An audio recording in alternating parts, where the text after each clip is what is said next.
I have a message for church people. I know I'm going to be in trouble. Some people will come after me. I don't care. Let me give you this story from the Bible.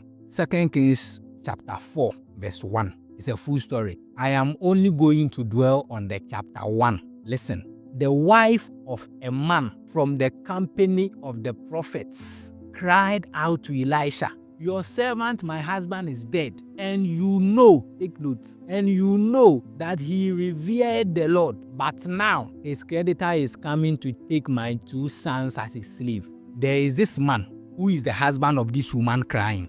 According to the Bible, this man was in the company of the prophets. A man in the company of Elisha, who is probably a prophet like him, junior prophet. He died and he was owing somebody. And the wife, after he died, the wife came to Elisha to cry to Elisha that after my husband died, his creditors, they are coming to take my 2 sons, Osofumau, as slaves because my husband is owing. And you see, one key word here that I want you to pay attention to.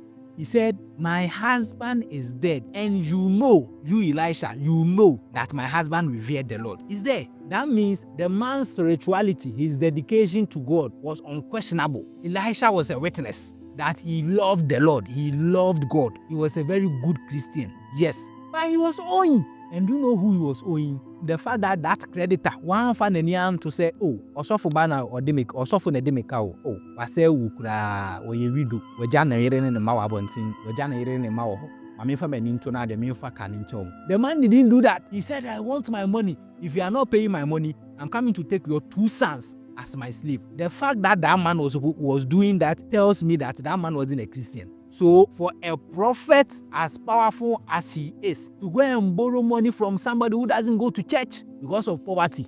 Listen, there is a place for your spiritual life. You are a good Christian. Thank you. You are a very spiritual person. Thank you. You speak in tongues. Thank you.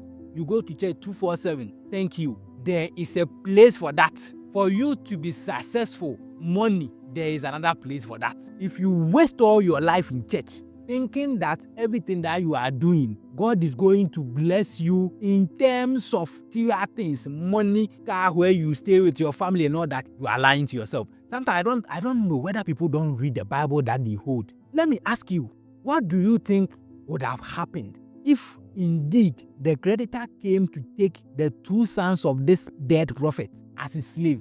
Do you know the trauma that they would have gone through, that your father died and you are not even done mourning his death? You have been carried to go and be a slave in a non-Christian home, leaving your mother, who is a widow, behind. Do you know the trauma around this thing? Because of poverty. Do not waste your life in the name of church. There's nowhere in the Bible that says that God is actually happy with poor people. Sometimes religious people make it look like the more poorer you are, the more spiritual you are. This is wrong.